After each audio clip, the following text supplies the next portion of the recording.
Good morning, TEDxBuffalo. Let's meet the family. This is my grandmother, Juanita Connelly. She was born in 1904. She lived to age 95. She lived through an amazing century. She was born 9 months after the Wright brothers first flew. During her lifetime, crossing the world by flight became common. People rocketed into space. People walked on the moon. First radio, then television, then the internet came to life. Through it all, my grandmother was a devoted newspaper reader. Well into her 90s, she would wait for the Washington, Iowa Evening Journal to show up on her doorstep and read it front to back, spending an hour or two. This is my father. He's 79 years old. He's in great health. He's still running his own business. I grew up watching my father be interviewed on television. He was the crop and soybean expert in our part of Iowa, which made him an important person during the growing season.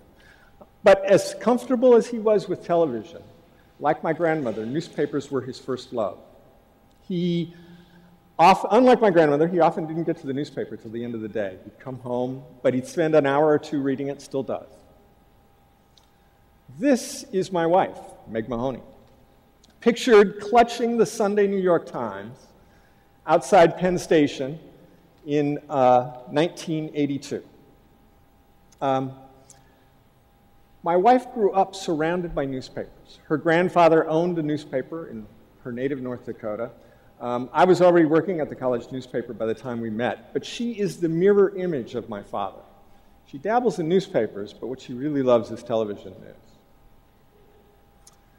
This is my oldest daughter, Kathleen Connelly. That's actually her in the picture with my grandmother, too. You gotta love that smile. She is 26 years old. She lives in Chapel Hill, North Carolina. Unlike many in her generation, she reads a newspaper, but she gets most of her news from her Twitter feed, from online clipping services, and from websites like the Huffington Post and Gawker. 4 generations of my family, their lifetimes spanning nearly 100 years, and their news habits typifying the dramatic changes that have occurred in the past 100 years. We live at the leading edge of the information age. In the history of humankind, information has never been more valuable.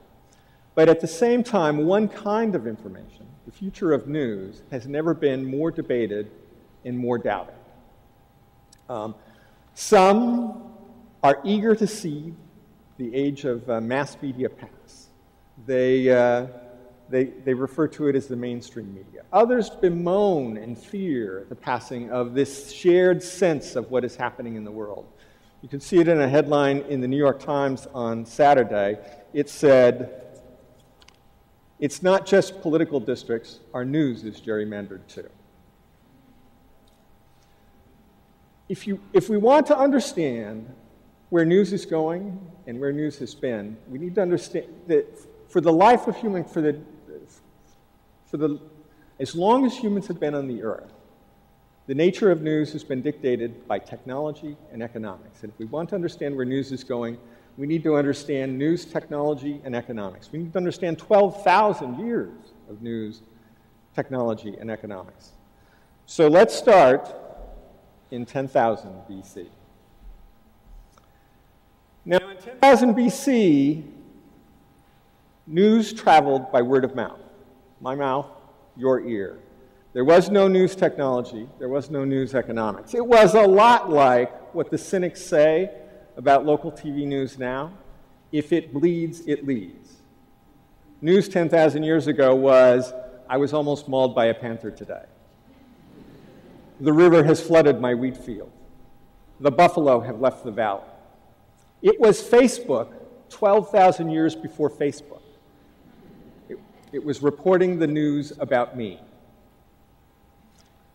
5,000 to 6,000 years ago, in the 4th millennium BC, the first news technology came along, writing.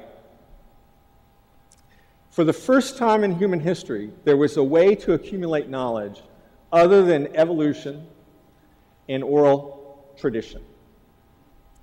But the economics of writing were daunting.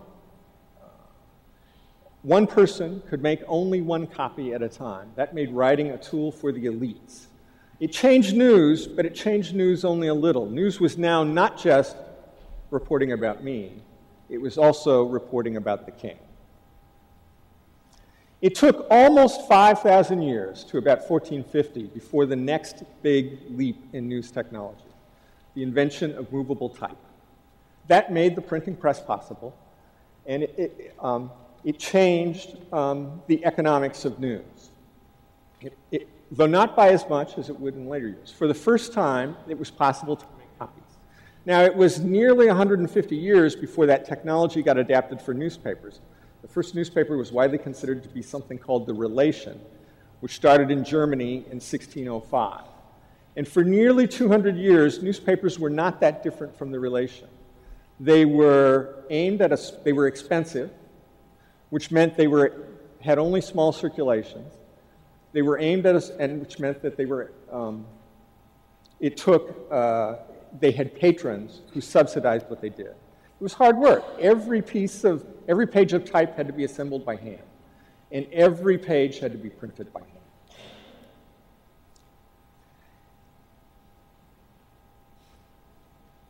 In the 1830s and 1840s, technology and economics combined to give humankind something it had never seen before: mass media. In 1833, Benjamin Day started a newspaper called The Sun in New York City. He charged only a penny for it. Before that time, most newspapers had cost 5 to 10 times as much. Combined with the invention of the rotary printing press in the 1840s, which allowed newspapers to be printed from great big rolls of newspaper instead of individual sheets, it made it possible for newspapers to print hundreds of thousands of copies. News became a mass media. Call it newspapers 2.0. 1.0 was The Relation, this was newspapers 2.0. Newspapers 2.0, the changing economics of newspapers 2.0 changed what news was. In 1.0, the small audience, you needed a small, passionate group of people paying attention. So you catered the news you covered to the interests of that audience. It might be a political faction, it might be a commercial faction. In Newspoint 2.0, when you can print hundreds of thousands of newspapers, for the first time there was an economic reason to appeal to the largest possible audience. It was no longer enough to do something that made one faction happy but another faction mad. You had to cover news in a way that made it palatable to the largest possible group. The economics and the new technology led to the first objective reporting. Newspapers stayed that way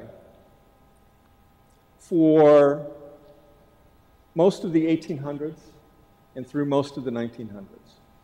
Through all the changes in technology, and imagine what happened: telegraph, railroads, electricity, radio, television, cable television. The economics of media didn't change. It was still about aggregating the largest audience possible, usually by trying to annoy as few people as possible. Until today. Now, for the first time in almost 200 years, the economics, the age of mass media is ending. It's waning. And it has lasted just the blink of an eye in human history. The 200 years that the age of mass media has lasted is less than 1/1000 of human history. Which takes us to 2044. I love 2044. I think 2044 is going to be a fascinating year. In 2044, the youngest baby boomers will turn 80. The oldest baby boomers will be 98. I will be 87 years old, and I hope, based on my grandmother's good example, I'm still going strong. Baby boomers have warped every decade since the 1950s. They have changed our culture and our politics and our family life. By 2044, for the first time, their influence will be disappearing. That will be big for newspapers. Baby boomers like technology. They have given us, they've turned email into a plague. They have tried to steal Facebook from their children. But as much as they like technology, they love print. They have been unwilling to give up print. So what does all that mean? What does the passing of how will the passing of the baby boom generation change news? Well, let's talk about the technology and the economics. The technology first. Technologies sometimes obliterate their predecessors. You don't see typewriters very often anymore. I learned to write on a typewriter. You would be hard-pressed to find one these days. Horse-drawn transportation exists mostly in Central Park and for rural sleigh rides.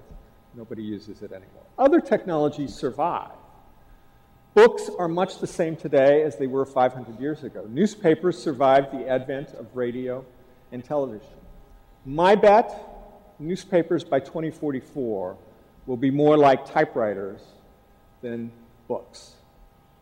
New devices will come along. In fact, Josh Quittner wrote in Time once that new technology generally doesn't replace old technology until it is 10 times better than the old technology. The technology we have today is amazing, but in some ways, print is still better. But by 2044, I bet there will be devices that make it even better than print. Next, the economics. The technology revolution obliterates the barrier to entry to the media business. The millions of dollars that it costs to buy broadcasting equipment or big presses like this at the Buffalo News. But the obliterating of those barriers doesn't always lead to the demise of the legacy business. We could all make our own clothes. The technology is easy, it's simple to use, it's not expensive, but few of us do. We could build our own computers. The parts are easy to buy, they're easy to assemble, but few of us do it. My bet is that by 2044, citizens will report news they stumble on. They will post pictures from the awful disaster they see. They will tweet from the public square in Cairo. And they will continue to report the story of me. That's what Facebook and Twitter and Instagram and LinkedIn let us do. But I remain skeptical that many will report the story of us, the collective story of society. Okay, so that's the technology. That's the economics. What does it mean for news in 2044? First of all, devices make a difference. Devices change what news is. We see that already with smartphones and with tablets. Smartphones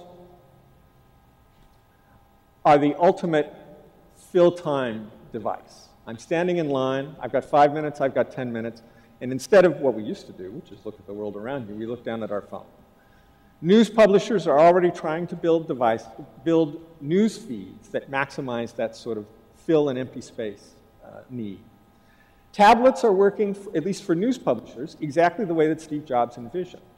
People sit on their sofa at night and use them as a second screen. Increasingly, over the next 30 years, news publishers will build experiences that cater to that. Second, publishers will do everything they can to invent new bundles. The media business is unbundling some parts of it faster than others. Music is mostly unbundled. Most of us buy by the song now, not by the album. TV is on its way there. But creative bundles, I believe, will continue to exist. If you are a fan of Breaking Bad or Mad Men, you will still buy a season rather than individual show by individual show because the companies give you an economic reason to do that. My bet, publishers will come up with bundles that survive by 2044. Third thing about the way the news will change. Like newspapers 1.0, the news will be less objective. We see that already on television. There's Fox News and there's MSNBC. On the web, there's sites that cater to liberals and there's sites that cater to conservatives. As audiences fragment, it will be an economic necessity to appeal intensely to a particular slice of the audience. And finally, news will be more professional. There will be too many ways. There are too many ways today. There will be too many ways over the next 30 years to find out what happened. The citizen tweeting from the event, the citizen posting pictures from the event. What you will continue to pay for is two kinds of news. News that gives you a fragment that right now gives you an advantage, often an economic advantage. Or news that makes sense of this ocean of information surrounding us. Even today, we are drowning in information. It will be only worse 30 years from now. So reporting that helps you make sense of the world will continue to have value. For somebody like me, a newspaper editor in 2013, the future isn't daunting. It is exciting. Because in my newsroom in Buffalo and in newsrooms around the world, we get to do something that hasn't been done for generations. We get to invent the future. Thank you. Thank you very much.